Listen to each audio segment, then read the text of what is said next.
Okay. Hello, everybody. Good morning. I don't know if any of you besides me are on the West Coast. So good morning to me, good afternoon to my East Coasters, and good evening to those of you across the pond. Uh, Thank you so much for joining me. What we're about to discuss today is something very dear to me and something that is not just something I get to explore and do, but it's also something, admit, it's also something that it's practical and it's conceptual and it's philosophical and it can even be emotional. There are so many aspects of what it means. It's poetic to unfold. So, welcome, Michelle. Yay. Okay. So I'm going to begin with the description for this class. I'm going to read it out loud, admit, and then we'll begin. So this is the description. It begins with a quote by Rilke. I want to unfold. Let no place in me hold itself closed, for where I am closed, I am false. That's by Rilke. I have a reflexology technique that I call unfolding. It is a method which involves dropping into what I call my back body, releasing any thought forms that come in to disrupt the moment, and doing a physical gesture with the client's feet or hands that allows there to be a kind of suspension of time and external movement.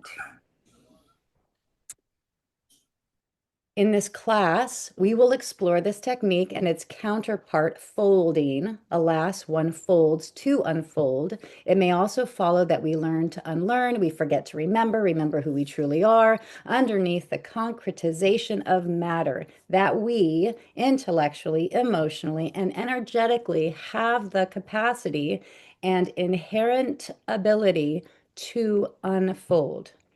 As always, we will learn, but we will also hold space for our evolving questions into what reflexology is and can be. So, with that, I would like to begin with you. I would like to know what you think of when you hear that word. Fold or unfold. What does it mean to you to unfold? And it can come in an image, in a color, in a word. What does it mean for you to fold or to unfold? And just shout it out, unmute yourselves, and I'm going to write them down as we go. For me, it's for being open and receiving from my client what I need to receive, meaning what I'm feeling, what I'm sensing, what I'm um, understanding. Beautiful. For Beautiful. me, What else? for me, it's fold and unfolding space. I'm a real science fiction fanatic, and Dune is one of my favorite books, series to read. Talk a lot about folding space to move effortlessly from one point to another, one planet to another. And that's what I think of when when I hear the word fold. Beautiful. Excellent. What else? What else comes to mind? Anyone? Well, I think of, sorry. And then Kristen, and yeah, go ahead. Let's do Kristen first, and then yeah, Pierre. and then follow. I think of a fiddlehead unfurling to a fern. It's like that gradual allowance of letting the unknown unfurl to whatever it's going to turn into. Beautiful. Yeah. Excellent. I was going to say, from like peeling an onion layer by layer. Beautiful. I love that we're pulling from nature, right? The fiddlehead, the onion, the folding of so-called space. I also hear that receptivity, that being open, the receiving gesture. What else? Yeah, That when help- sorry, am I jumping in again? I love it. I love everybody's on top of each other. We're folding. We're folding on top of each other. Go ahead, Dave. The initial image I got of unfolding was of a flower opening, and to me that represents potential. So you're unfolding your potential, Mm. and when you're folding, you're closing down. If you see what I mean. Beautiful. And I'm thank you. You brought in the nature, and then you said unfolding potential. So right, bringing in that other layer of a human experience. Great. Yes. Was it Kristen who was next, or Claire? um piggybacking what Dave just said, I believe it was Dave, in that, when I think unfolding, I'm thinking my body opening up and is going backwards. If I fold, I'm coming forward, I'm compressing, Mm. holding on and Mm. being limited. Beautiful.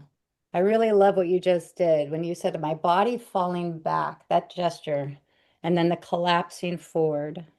Excellent. What else? Vulnerability. Mm, vulnerability. Yes, absolutely. What else? What else comes to mind? I was thinking of also an image of a flower, and um, as everybody was speaking, thank you for your shares.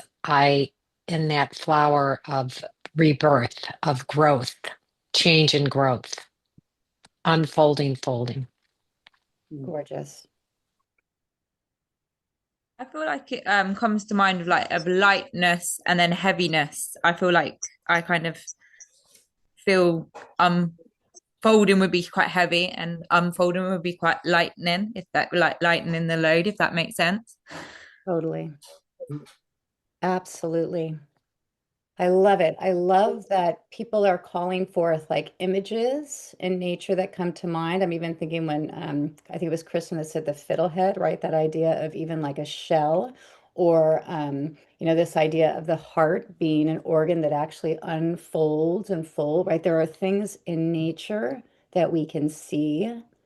There are things within us that also anatomically, physiologically have a gesture of folding and unfolding. Very cool. And I love that these words that come in to describe the experience of seeing something, the act of seeing something has a lightness or heaviness or falls backwards or collapse or holds. Really cool. That is great.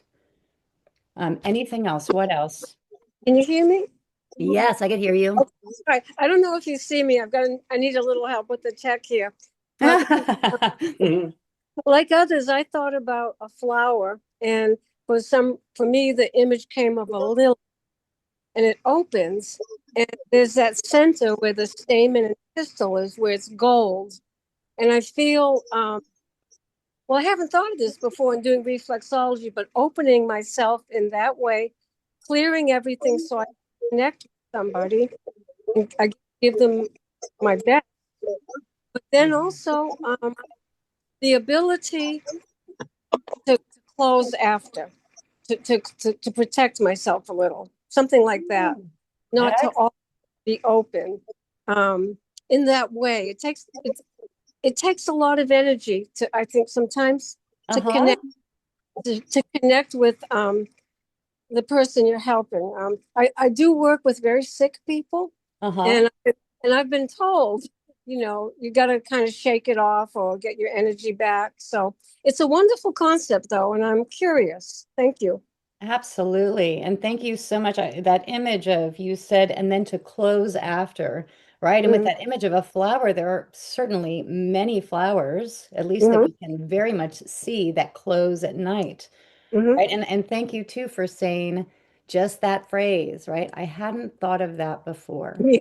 That's good. Let's rest, right? We all want to, like, that's a sweet place to rest. And I hadn't thought of that before. Let me think Mhm. about it. Let me feel about it. Let me hold it for a little Mhm. bit.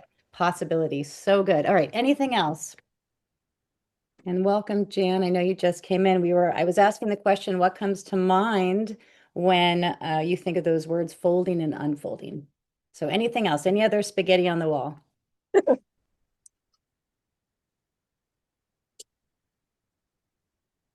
All right, I'm going to go ahead and mute you guys just in case there's background noise. So there'll be plenty of opportunities to unmute again. All right, really, really good. I want to read it all back, but we only have an hour, so I'm going to resist the temptation. Very, very beautiful. There's for me, there's two things I'll mention that come to mind. One, I think of if anyone's ever seen the Picasso's Blue Period, there is a woman over an ironing board, quite slender, ironing. She's hunched over, she's collapsed. To me, when I was like meditating on what does folding mean to me, what is unfolding, which those of you who know me know I do this all the time. I take a word and I hold it.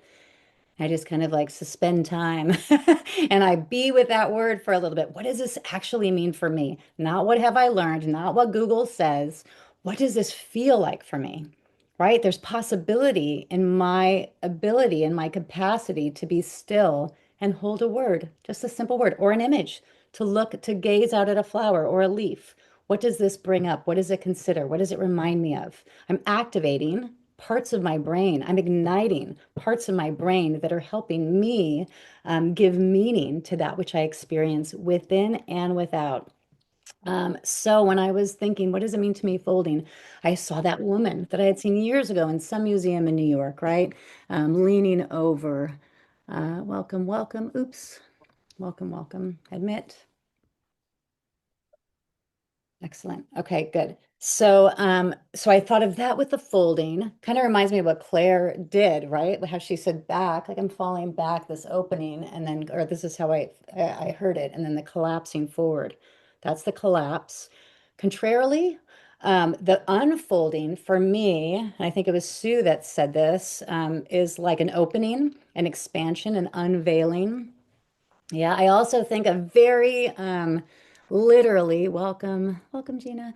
I also think of very literally like folding towels, folding sheets. I'm folding sheets. And then I think someone else said something very similar to this. I think it was Kristen. Then when I unfold, I imagine I'm outside, right? I unfold and I lift up that sheet to shake it, right? And it almost becomes like a parachute. And in that parachute, it catches air and it settles down slowly to the earth. I believe that every experience, especially what I can receive via my senses, sight, taste, touch, etc., has the ability to teach me something about what I might be holding at that time. And it could be a simple word, it could even be something that I'm moving through in my life, right?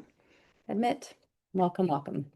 Okay, really, really good. So good. Loved all this. Okay, so I have techniques. Some of you know this. Some of you have been in my classes where I teach this, and a lot of you are about to enter classes. We have a class in Maine, in Connecticut, in the UK, and we're about to explore some of these techniques. This particular technique that I'm teaching today is in level 2. Some of you are taking level 1.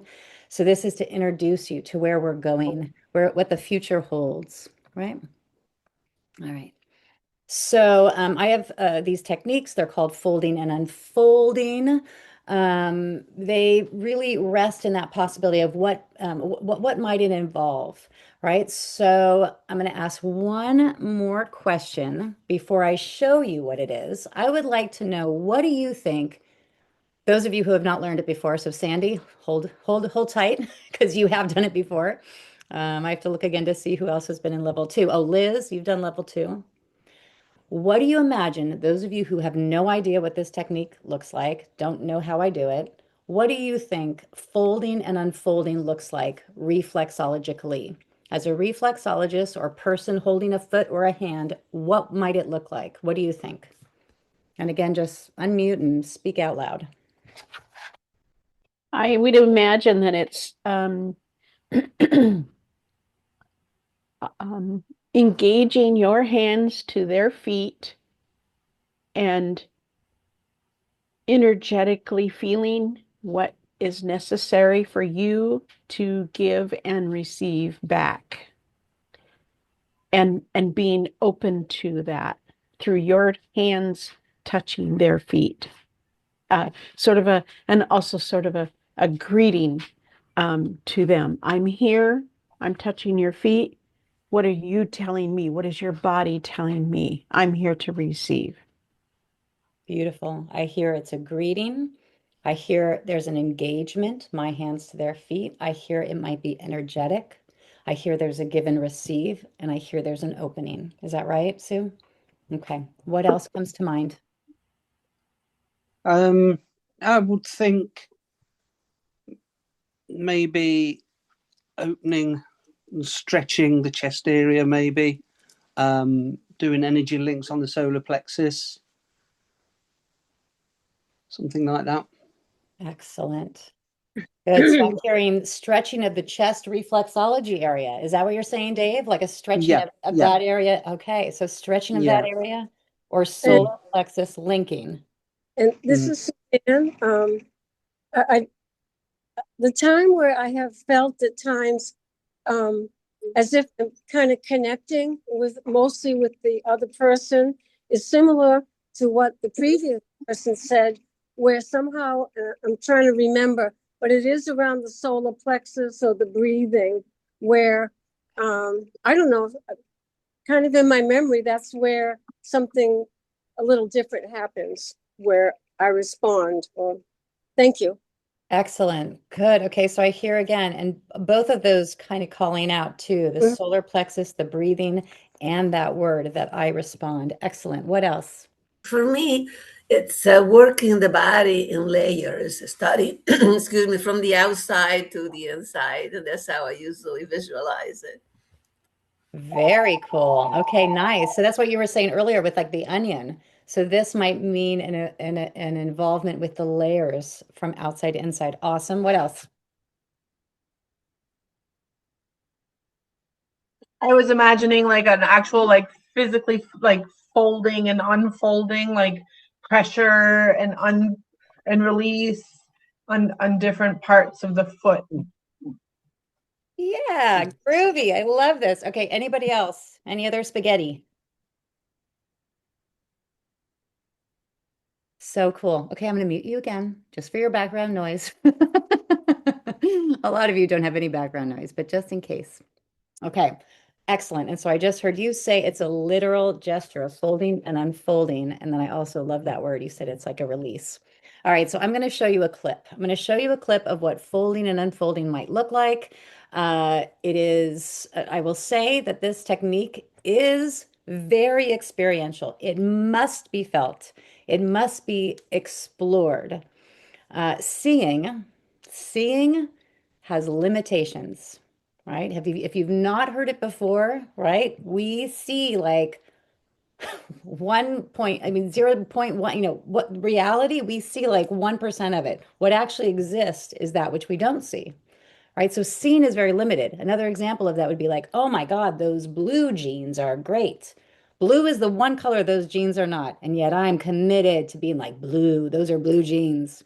That's the one color they're not. The one color they are not is that which I see. So in this process today, I'm really asking for you to shift your perspective, to change the lens, to move a little bit to the left and consider that something else might be possible than what I've concretized as or what I perceive as reflexology to be. I don't let go of what I've learned. I don't let go of all the beauty that has come to be and is defined as reflexology. I am just taking it a step further to see that there's another layer, yeah, right, like that other layer that also might be possible. So, this technique, I will say, involves suspension. So that idea of that sheet that I unfolded and lifted up, that suspension that happens as it begins to cascade down and fall, it is not necessarily a pause. It is not a stop. It is not necessarily something I do. It will require me learning what to do. It's a technique. And then I'll be asked to step off, and Sandy, you know this. I'll be asked to step off, and Liz too, and begin to really feel into what is actually more of the unknown. So you'll move from the known to the unknown. there'll be a huge spaciousness there, right? So I will have to, someone used the word greeting, Sue, I think you did, right? The technique involves suspension of touch, literal touch, right? Kristen, like you just said, it'll involve touch and not touch, a suspension therein. And then it'll also require that I meet the place within myself as the giver to let go into the space or spaciousness without doing anything. Very confusing, very hard to put to words. But it is possible. It just requires me to like almost like learn and unlearn, to touch and not touch, to effort and then have no efforting. So I'm gonna go ahead and share the screen 1 second. This is a video of a class we did. This is the level 2 class we did in Georgia last year.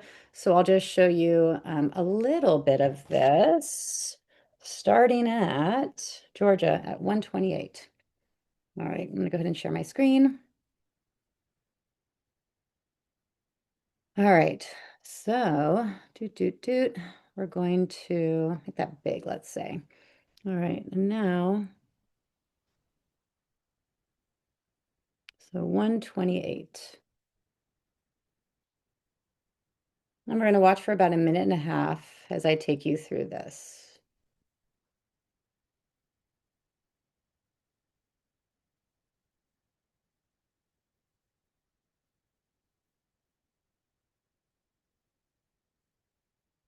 For some reason, there's something in the way of where that play is. We'll just do that.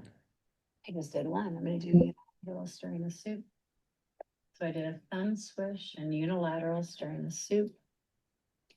I'm going to walk the guidelines by folding 1, 2, 3, folding away, folding away.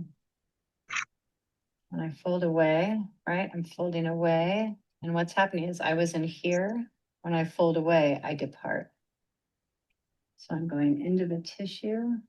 I go away, depart, assimilate. Now, can everybody hear? Let me just peek really quick. Can people hear what I'm saying in the video?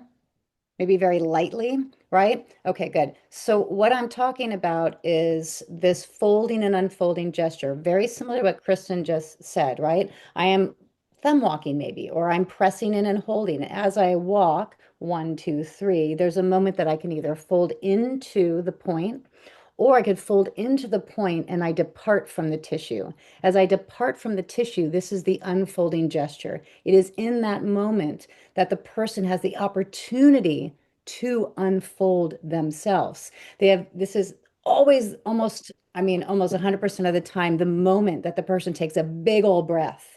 It's the moment where there is no external stimuli and they can feel themselves. This enables them to integrate back with themselves, right? And that's usually an opportunity where I too can take a breath. So I'll just do a little bit more.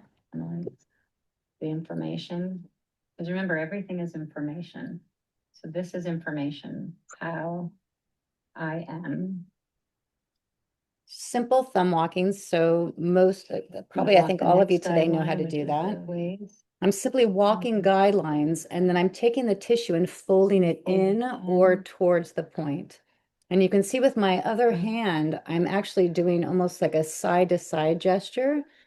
And sometimes there is no tactile input on my giving hand. It's not necessary all the time. I'm doing a wave-like gesture. Waving over the area. This is kind of like what Dave was saying, although it's not part of folding and unfolding. I'm kind of opening up that tissue there, right? There's just a little bit of it, and it's not a hard move, right? It's very gentle. See how soft my fingers are? They're never gripping. Do a little bit of a spinal twist. And so I'm going to go ahead and stop that. And let me get rid of it in the background very quickly because it disappears. All right, I think I got rid of it. Okay, so does this make sense? There is this way in which we are doing reflexological moves, right? I am coming into the tissue, but there is a way in which I am gently moving. And we're just talking about the technique now. We'll get into the aspects of self that need to let go in order for this to be felt in a certain way. Does it make sense what you saw? That kind of very simple, very gentle pressure and departure. It did, yeah? Okay, I see Nancy going, okay, yeah, yeah. Okay, good. I see it. Anybody else? Is anybody else confused about what they saw? It makes sense, right? You've probably even intuitively done it, right? Yeah, very, very good. Okay.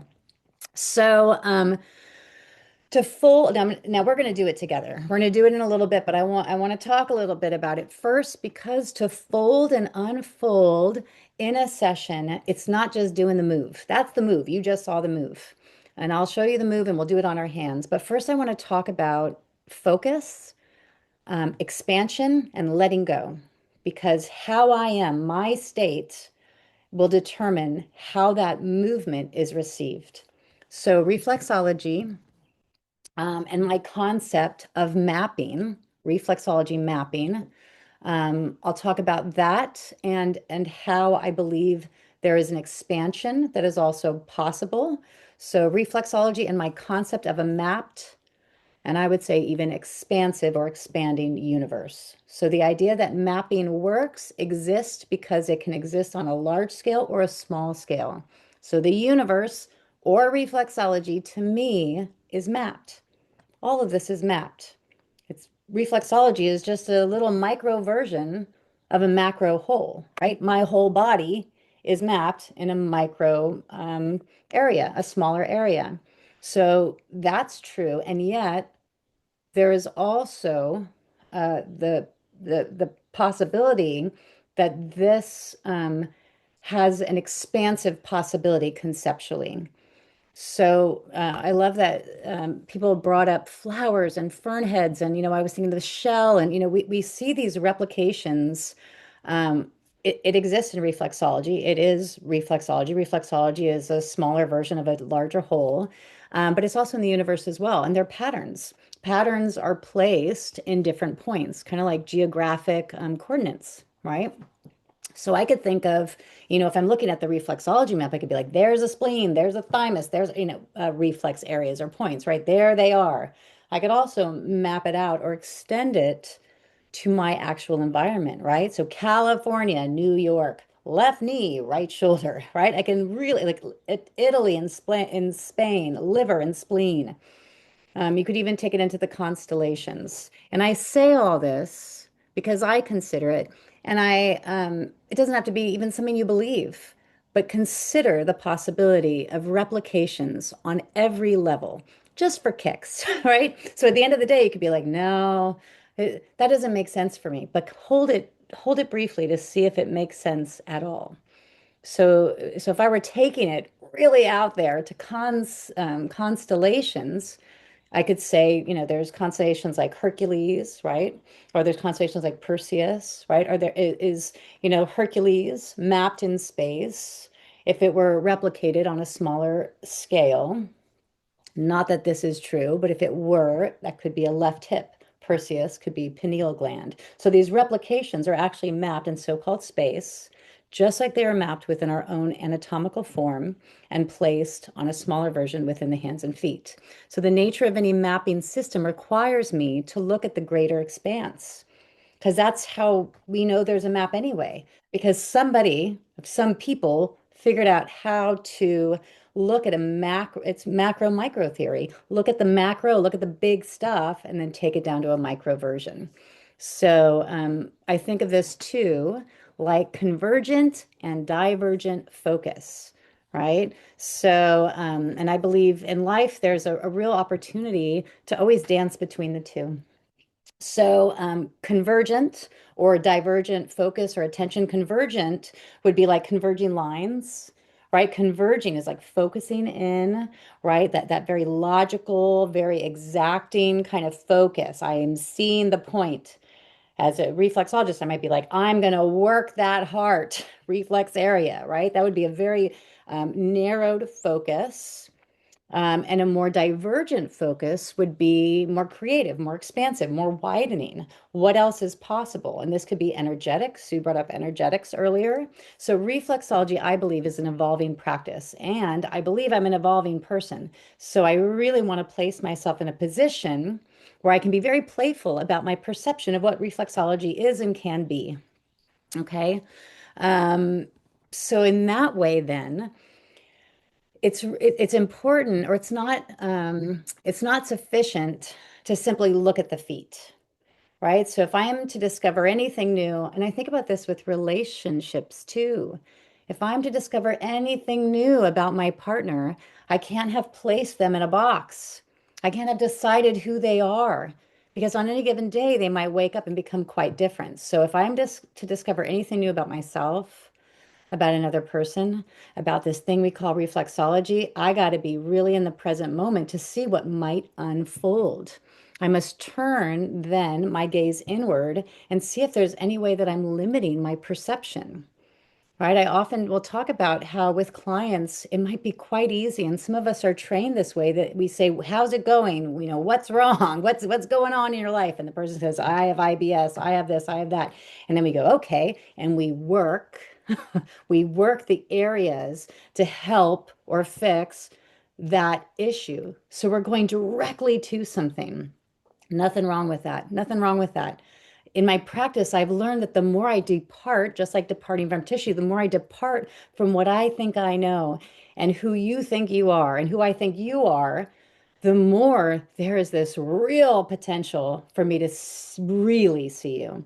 And actually, in many, many cases, who I perceive you to be and who you think you are is the furthest thing from the truth. Right. And just because somebody got diagnosed with IBS doesn't mean that the epicenter of where that came from is at the level of where the symptomatology is. It could be somewhere quite different. So may I be creative and expansive to discover what other areas within this little mini map, right, might be speaking. I could really listen to that. I just want to look really quick. I just saw someone in the chat. Carol. Hi, Carol. Love that perspective. Right. We are like rivers. Oh, this is well said. Yeah, we are like rivers. Where are my glasses? We are like rivers. We never step into the same river as always flowing, and it's always flowing and changing. That's great, Carol. Wow. Yeah. Beautiful. And again, if I am to take that idea of mapping or mapping systems, I mean, I could chew on this all day. That phrase in and of itself. The rivers are like the rivers of blood flowing through your body, right? And then there's the chemicals and the hormones that are released through the blood stream. The word stream, right? The idea that what exists in nature is that which exists within. So cool. Thank you for writing that. Really, really good. Okay, so the how then is extremely important, right? I learn a technique, and at the same time, I have to release the technique, right? It's like hard focus and soft focus. Another way to consider it is to, like, just in one's experience, if I think that I know that I'm right, that's very limiting. I'm going to get in a lot of trouble, right? It's too concretized. It's uninteresting. It's stagnant, right? And what loves stagnancy? Disease loves stagnancy, right? So there's no room for emergence. I got to get really out of, I mean, that's such a great exercise in and of itself, right? The idea that I'm like, I'm right. This, I know this to be true. That's the moment that I'm like, can I suspend my idea of that thing that I think I believe? It's a very interesting practice. And there's a lot of interesting things that might come up and a lot of physiological changes that might emerge in my body as I explore letting go of who I think I am. There's a lot of potential there. So, this idea of, this is how I do it. This is how you do reflexology. You thumb walk, ba, ba, ba, ba, ba, ba, ba. This is how many of us are taught. You're going to do thumb walking. 1, 2, 3, 4, 5, 6, 7, 8. Now turn, go in the direction of your nail. 1, 2, 3, 4, 5. This isn't wrong. And it's been proven again and again that I believe, and I felt it even, reflexology, just going through like that, you're going to get some stuff. You're going to, there will be a lot of potential for even in receiving that kind of session. Feel good after that session. That session's fine, absolutely fine. I then ask you to consider if I want to have a conversation, right? I want to speak like right now. I'm talking at you for quite a while, right? There, in a moment, we're gonna have to do an exercise, right? It's too much. It's too one-sided. A conversation involves listening, not just going through the motions, which is da da da da. If I'm truly listening, that folding and unfolding gesture enables me to depart and for you to feel yourself, for you to assimilate, right? For you to sense where your body is. Um, this can be reflexology. It doesn't hold on, um, or it holds rather, it holds the potential for transmutation of both the practitioner and the client. We have a real opportunity to shift um, energetically and physiologically. So I must slow down. I must be part of it, right? My hands and fingers are an extension of my whole. In the reflexology for trauma and addiction classes that many of you have done or are signed up for, and you know about this work or are learning about this work, our heart leads the way, right, Liz? Right, Sandy? Right? Our heart leads the way. We bend at the level of our hip flexors, and our heart is constantly, we're like playing the cello. We are involved in the process. We are giving and receiving the whole time, right? We hold the calcanei and we move in the direction of their heart, sensing their back body. And that's actually, we'll do the back body exercise right now so I can zip it and we can feel again, right? So we are constantly in our heart, moving towards their heart, and the movement of our body helps facilitate a more ocean-like gesture, right? Instead of just da da da. This is, I'm not moving. My whole body is, it's just this joint. Everything is from here down. No, I'm going to move into this process, right? And in that way too, it's much better on the hands and the joints, right? My body is giving the pressure. So I'll say, so let's do it. Let's do the back body. And some of you already know this, but we'll do it together now. So this will give you some understanding of how to kind of be more in ourselves. All right, so you're gonna, if you're sitting, great. I'm on my sit bones.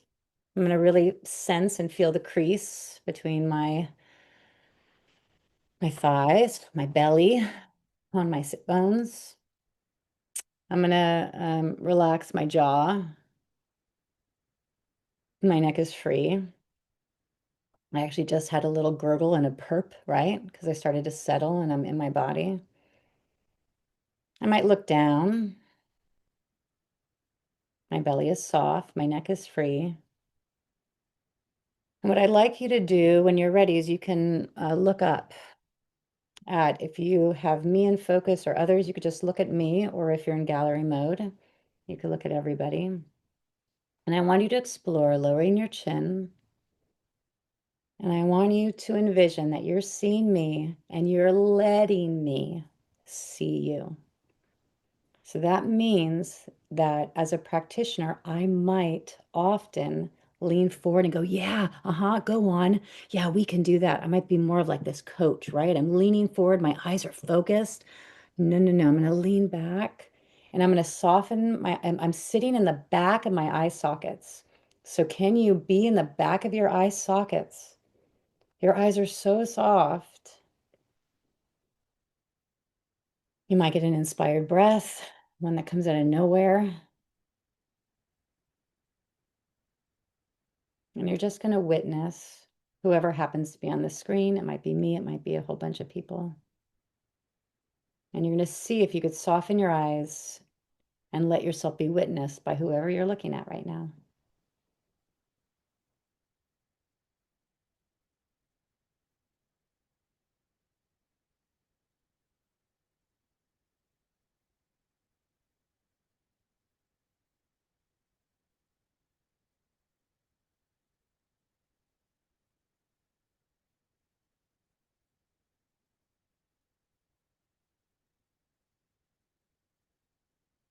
I read a story recently about a man, a journalist, that wanted to interview. I think it's actually in this book. I think it was in this Free Medicine, it's called. Pretty sure it was in this book. And I might not be remembering it right, but what I think I remember, oh no, it was in another book. It's not in that book. It's in another book that's not here. A journalist wants to interview, I think it's a Buddhist monk, maybe. And the gentleman says, we can do that.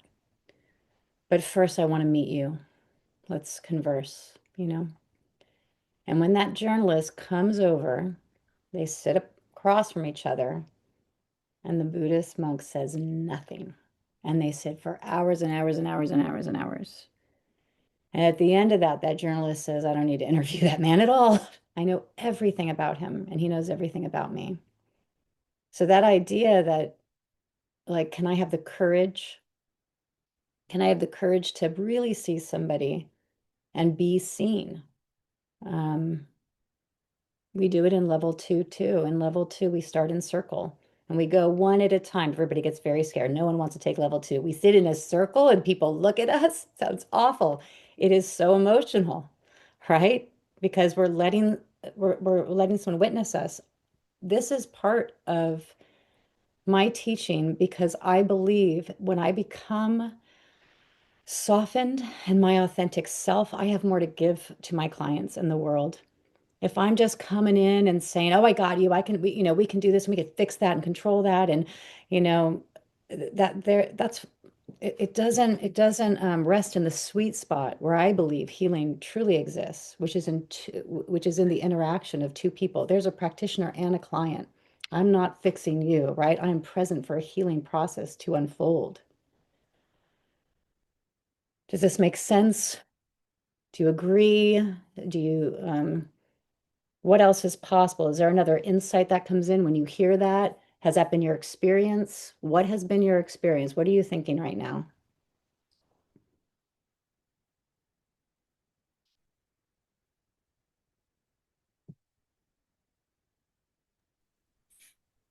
So I was thinking there's the client and there's me and there's the universal energy field. And I was just thinking this reminds me a lot of healing touch. There's a spiral meditation as a technique that we do, and there's an opening and a closing. And that's what I was thinking about. So Beautiful. Thank you so much, Robin. Beautiful. And I was thinking about needing to take my ego out of the session and move it behind me. Gorgeous. Thank you. Sometimes feel like when things aren't moving, I have to pick myself up and get out of my own way. And it is there where I have seen so many miracles walk off the table or the chair. It is there when we allow our angels and our healers, ours and theirs, we meet. Everybody's in the room. And it's there that I feel that things really happen. When I stop trying to control, get out of my own way, get out of the client's way, and allow the healing that needs to happen. And oftentimes, I also feel like what they talk about is part of the healing, part of what they need to release. Excellent. That's just my thought. Excellent. I really I hear it all. Beautiful. Anybody else? Beautiful. Hi, I think I'm feeling it's releasing me from the burden of trying to be this professional reflexologist who knows everything.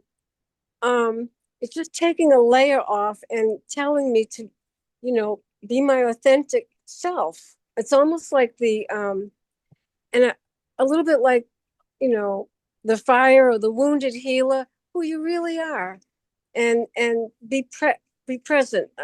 The simplest way I can put it is that this idea I find very liberating. Thank you. Beautiful. I want to echo back because you just said the word burden. I heard ego. Liz was talking about that early, and this idea. I think of efforting. We are letting go of efforting, and I imagine a lot of you have heard me maybe say this before. My mantra for myself is, I have nothing to do. I have nowhere to go. I have, I know, what is it? I have nothing to do, nowhere to go, nobody to be. I have nothing to do, nowhere to go, nobody to be. You reminded me of that just now, Suzanne, because it's like part of the problem for me. You'll get to know this too. I always speak from the I because I don't know your experience. For me, has been, I have thought in the past that I got to be good at something. I got to be a good reflexologist. I got to be a diligent. I got to be a dutiful daughter. I got to be a diligent this. I got to be excellent that. I'm afraid. What if I just am, man? What if we just are? And in that space, the irony, I believe, the irony of that nothingness, and what we explore in level one is the doctrine of no mind, is that in that space, everything exists. The healing potential is exponential. Anything's possible in that realm. When I let go of trying to be or become somebody, or try to make you be or become somebody, try to control you, fix you, judge you, the minute I let go of that, anything is possible. Yeah. Okay, let's move on. I just realized we have like 10 more minutes. This is crazy. Okay, so that's a little taste of the back body, right? Coming in. Another thing I would say about the back body that I've said before, it's a courageous act, right? We are entering a space where we don't reside very often, right? It's so much easier to kind of be forward with our eyes wide and affecting and flirting and helping and being and tending to, right? When I enter my back body, it can be a little scary at first, but once we do it a while, it becomes habitual and much easier. And it gives someone else permission to do it too. I give permissions without giving permission to my clients when I'm more myself and just in my body, right? And not trying to be perfect. This concept is really exemplified in the Tao, right? The way is wayless, the way is wordless. I play pool, right? And when I'm really in the zone, if I'm really, really centered, but not hardened, not controlling my outcomes, I am at once very present, but I'm also extremely curious and also free. And that's where I'm in the zone. That's when I play well, not when I'm trying to like do it right and set, like the hardening has to be a let go. Another example of this would be there's an acting technique called Suzuki. I did it for a number of years. Somehow I'm raising my hand. That's interesting. I think whenever I do this, things happen. Let's lower the hand. Lower hand, yeah. So when in Suzuki, we do something called stomping. I first was introduced to this in undergrad in Massachusetts.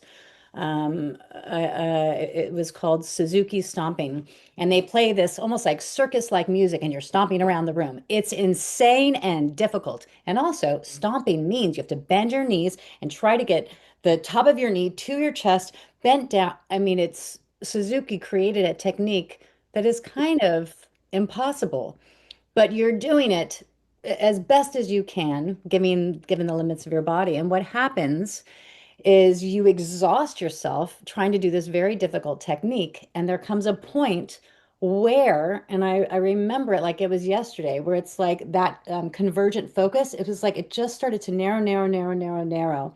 David White, not David Waite, David White speaks about this, the poet, right? How do you know you're going in the right direction? It's where you need to go. It's where two lines meet, right? And in that moment, they converge and they pass, and you enter another place, right? You enter that zone. Sports, people in sports will often describe it as such. There's an effortlessness on the other side. And in meditation too, we might experience this, right? I enter the emptiness, and in so doing, everything becomes possible. Okay. So the next thing I'll say, we're going to end with doing it ourselves, and I'll show one more video as well. Um, so we're gonna do it with our hands, but also what is very essential is how we are in our body. So as we're doing it, as we do it today together, I want us to be in that place where we're really in our back body. We're soft, our neck is free, our jaw is loose, right? And when we are doing the technique, to think about, you can place your attention on your heart. You could place attention on the back of your heart, so it's more in the back body, but it's still, that heart isn't just here on your skin, it's inside, it's deep within. You could place it there. And in that place, it'll be much easier. We'll have a greater capacity to listen to tissue and to listen in general. Was there any question? For some reason, I don't know if it was just my hand. Was there anybody else that had a question? Is this making sense so far? Okay, good, good, good. Okay, so the task, we learned the technique. I'm gonna talk you through it. I'm gonna show you it, and then we're gonna do it. So our process, our task will be, we're gonna learn the technique. We will learn to be present and enter our back body, soften the jaw, soften the neck, soften the eyes, open the heart. We're gonna move like a rocking gesture at the level of our hip flexors. You could even do that right now. If you're sitting with your feet on the floor, this will be a little bit easier. So you learn to do that rocking gesture. At first, it's just movement, right? It'll become more inspired later. So this movement facilitates my pressure and initiates collaboration between myself and the client, myself and the receiver. So while I'm doing this, I'm continually noticing, releasing, letting go, right? Sending the message to release, to soften, to enter my heart, releasing ideas, judgments, etc. And I simply follow the folding, literal folding into a point, or unfolding into a point, departing from tissue. I can also do a folding or unfolding gesture just by moving the hand out or in, right?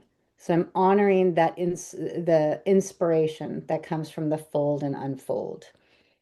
I'm going to show you let's do something really, really quick, then I'll show you the video and then we'll do it together.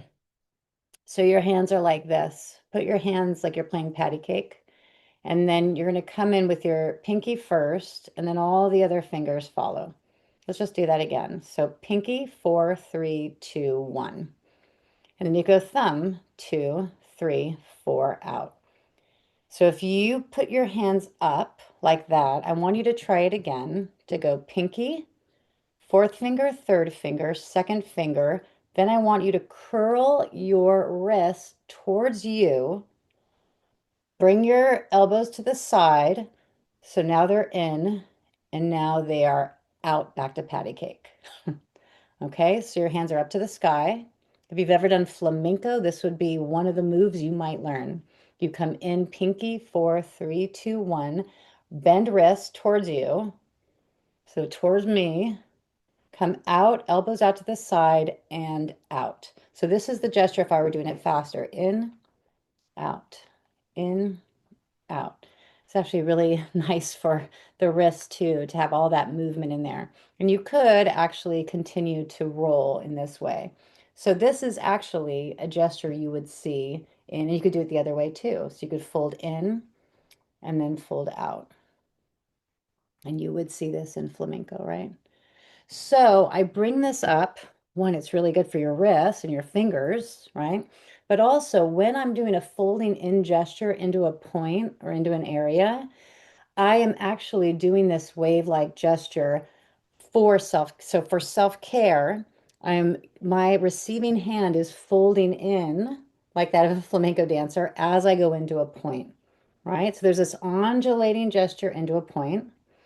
If I am working with someone's foot, I can utilize my helping hand to facilitate that gesture of folding and folding. So just as a possibility, consider that too as you learn the technique. I'm going to share my screen. I'm going to show you, I'm not sure how to find that. Let's see, maybe I'll find it this way. Let's see.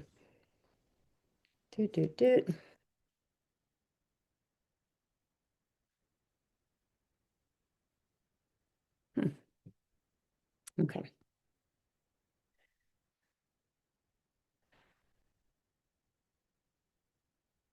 I'm going to prep this. I lost the other screen. So let's see. This is from Oregon. It's going to start at 6:41. Do. Okay. So you see there's this. Okay. Okay. Now I'm going to share the screen. Do. Okay. So, mhm. So I'm going to show you, this is if you're working on someone's hand. So you see there's this way in which we're using the reflexology technique, and I can do the folding gesture or the simple thumb walking. But also in between all that, I want to make sure that I utilize these folds towards a position of comfort, which would usually be in this direction. So towards a position of comfort, if any of you have done orthobionomy, it's something that is sometimes taught within massage programs. It certainly was part of a program I took in San Francisco some years ago, orthobionomy. You are going in the direction of comfort. So instead of working out an area, right?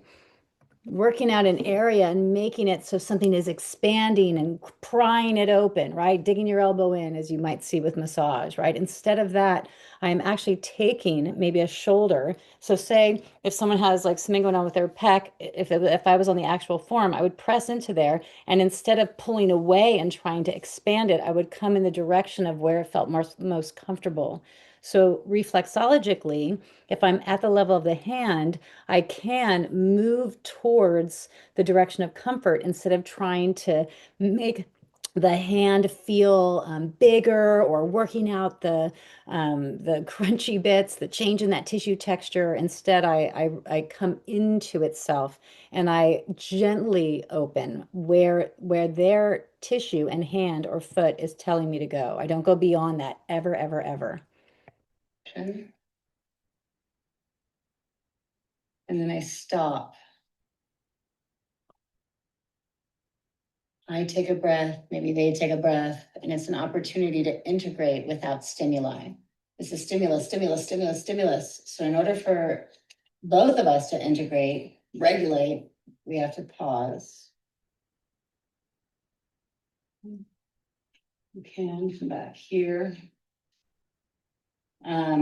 Remember, this L shape is okay. Make sense? Okay, so let me go ahead and move all this, and then let's try it together. We're going to utilize our thumb walking, our press and holds. And also if you know, I do this gesture, which is like a press and tilting gesture, right? So instead of thumb walking, you're actually flipping it on its side and going from one corner to the other corner. So you can do that if you were, for instance, this is my right hand.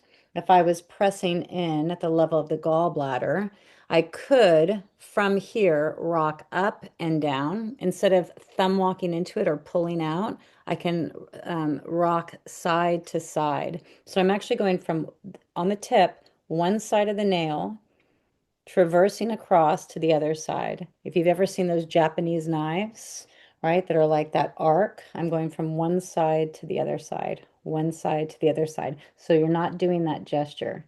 You're staying here the whole time, side to side. So in that, you could be using that gesture. You could be doing your thumb walking or finger walking, and we'll explore you just departing from tissue, going into the point, and also what it might be like to just simply press. If anybody's ever folded bread, you know, that gesture of pulling out and folding over, that's a lot what you might sense between your body and the gesture. Um, and another thing to consider, there's the last thing I'll say, and then we'll do it, is a moment ago, I had spoken about that moment where there's like an inspired breath. So this is the difference between an intentional, working, efforting reflexology session, which is good, which is great, nothing wrong with it. Very, very, very good. There's a difference between that intentional working and being with the tissue so that there becomes an inspired session. So if I was speaking of breath, there is such a thing as an inspired breath where it just happens out of nowhere. And then there's an intentional breath where I breathe.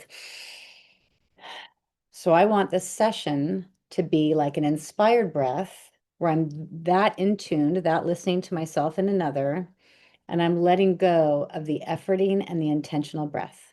So let us begin. You can lower your gaze or close your eyes, and I just want you to explore. You could do thumb walking if that's what's most familiar to you. And I want you to play with what it's like, and I'll be quiet too part of the time. I want you to explore what it's like to fold forward and back. So I'm doing this gesture. I want you to explore what it's like to kind of wave like in to a point. And then I want you, once you've done a few folding gestures, to see what it's like to, instead of actually go into a point, I want you to instead come away and depart from the tissue. Take a breath, take an intentional breath for now to feel what it's like to not do the point, not do the technique.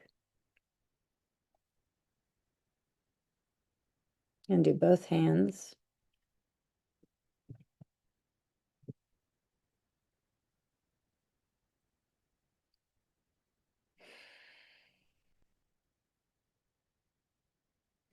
You can also be in a point and fold in. Take a breath, be there for a second, and then slowly, slowly, slowly depart, depart, depart. Take another breath and resume. So I want you to play with time and your input, and then departing from the tissue. Take an intentional breath to see what it's like to be in that space, and then resume.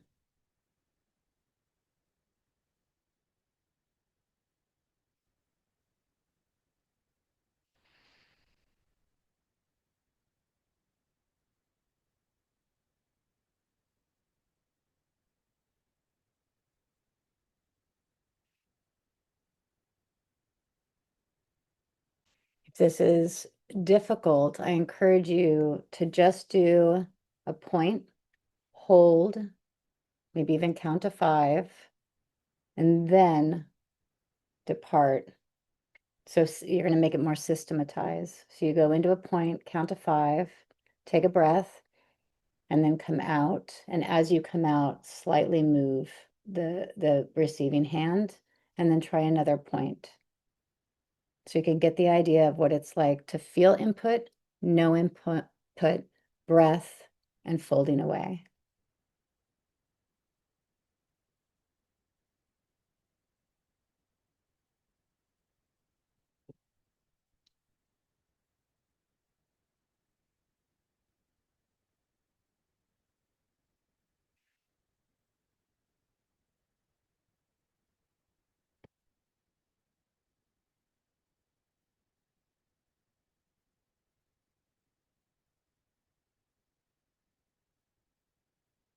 Good, and you could continue that or let it go. As I mentioned, many of us are about to be together soon. In May, I'll be in Maine. In June, I'm in the UK. And in August, I'm in Connecticut. So I'm going to be seeing you, and maybe even one other place. I think I might be somewhere in October. So we're going to do this, and we're going to explore these gestures in person. I wanted to read a couple things that came through on the chat. Nancy was saying, let go of need to know, to do, be still, be present. Our job is to show up and see what unfolds. Yes, go where you're guided. Bobby says, I feel like you speaking, what I need is what I needed to hear. I am good enough just as I am. Thank you. Yes, preach. Exactly. Is there anything else? Any insights? What do you think? What do you think of this reflexologically, philosophically, like how is this landing for you? Are there any words to use to describe?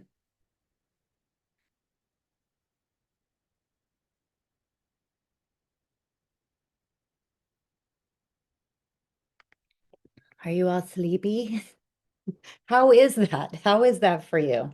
Sue, how is that for you? I was just typing. I think Oh, it's I think it's a recognition, an intuitive sense. And I forget who said get the ego out of the way. Um, I think I have personally fallen into the, okay, I'm doing my little routine. I got to do my routine. Oh, now it's Susan and now it's Claire coming to see me. Oh, got to do my routine and I'm not. And then there's moments when I relax and let go with not even knowing the system. And I feel something completely different between me and that client. So to me, I'm excited to really practice this more of letting go and being more open, expanding myself. beautiful. Thank you. Claire. I have to say, in respect to traditional or classical reflexology, the word I have is revolutionary. I love that word. That means so many things, right? That is so powerful, so palpable. The revolution is within us, right? So Yes. cool. It's I also, really, oh, okay. Yeah, go May ahead. I?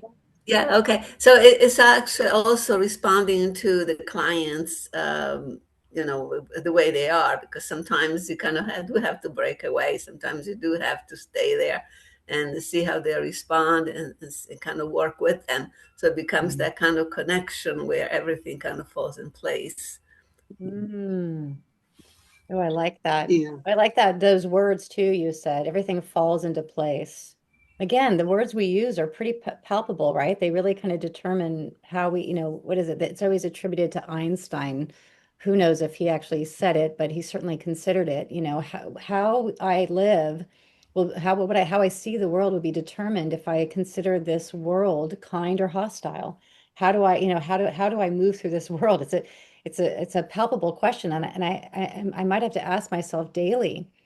And if I'm considering a hostile world, what can I do? How can I be to invite the kindness within and without? Um, yeah, who else? Mm, I'd like to comment about I'm doing my traditional reflexology, but then something happens, with the breath. I work with the breath and the client's breath. And it's like you were saying earlier about layers as well. In Tai Chi and Qigong, there's more layers. You learn at a level, you learn with the brain, but then something happens and you learn through mindfulness. You know, quite a powerful thing to think of. And you're making us think this, and you're giving us the vocabulary to use. Yeah. excellent. I don't Excellent. know if this makes sense or not, but it seemed like when you have so much intention on one point, when you're putting it, when you're putting your thumb on with so much intention and so much being so mindful of it, when you remove it, it's almost like it's still there because you did it with so much you did it with so much intention. Like it's almost like an energetic imprint or something because I don't know if that makes resonates with anybody Yeah, else.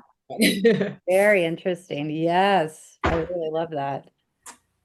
I'm going to read a couple. Let's see. Um, Carol, yeah, the letting go was allowing for expansion. Preach. Yeah, good, good, good. I did notice in the gallbladder reflex, less expansion, maybe needs um, more work. Yeah, maybe needs more or less. Maybe it requires that departure. Who knows? Curiosity. Right? So that's interesting. I like that you worded it that way, Carol, right? If there is something that's really, really tight, do I work it or do I depart? Do you ever feel like you share something? Like I could just cry thinking about it. You share something with somebody And all you want is for them not to fix you and not say anything. You just, I mean, it's like you just want them to listen. And it's then that your heart cracks open and you have a breakthrough. Maybe we don't need to work so hard. Very good. It feels like it's validating what I've been doing intuitively. Yes, very, very good. Thank you, Teresa. Heather, it's like you and your client. Where are my glasses? It's like you and your client creating music together. I love that. Yeah, melody, very beautiful. Harmony. Yeah. Peggy, thank you so much. Looking forward to your classes in May. Yeah, I can't wait. I can't wait to see you guys. I have to go to a meeting. Okay, very good. Yeah, I went a little over. I'm going to end with anybody else? I see some people that have unmuted. Is there anyone else that wants to say something aloud about what your expression, what you're feeling? I want to say something quickly. I've been doing reflexology and trying to study it and studying it for a while. And then there's other things that come in, like art appreciation or music or herbs or crystals. And for me, this class has just told me, instead of criticizing myself for feeling I'm scattered, just go with the flow and absorb it all. I just feel, again, I've used this word, very liberating, and I thank you. Absolutely beautiful. And thank you for using those words. You said go with the flow. Sometimes an exercise that I might discover is if I feel blocked and I want to go with the flow, what do I do? What do I do? What do I do? Think about nature, what flows in nature, and I place my heart and my mind there, and I begin to envision the embodiment of what is in nature outside of myself. That way of creatively being with something that I can see in my mind's eye can help facilitate flow within. So thank you for saying that. Words are powerful. The words we use have the answer, the elixir, like Qigong. You mentioned that, Dave, right? The elixir is within. Yeah. We hold it, we have it. Anybody else? I was going to say one of the things that I've been really working on in the last probably, I'm going to say the last 7 to 10 days. Let me not lead, but teach me how to be led, Beautiful. to flow. Beautiful. It's getting me out of myself. Yeah, move me, right? I don't have to Yes. move me. Beautiful. I love that, Nancy. Anybody else? Anybody else have something in heart or mind to share?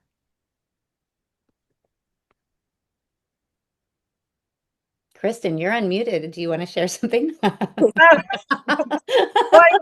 I just got caught up with everybody sharing beautiful things. I'm just really excited. This is my first experience, and I'm fairly new at reflexology. And our class was just so methodical, like that thumb walking, like you walk over and you do this, and you do this one next, And I'm a really intuitive Reiki practitioner also, and I work energetically with plants. And so I've been trying to figure out how to go from this like methodology, to like a more intuitive flow with reflexology. And so I'm really excited because you've given me this little taste of that possibility and like someone to learn from to combine the two. And so I'm really looking forward to more classes and seeing you in August, I think.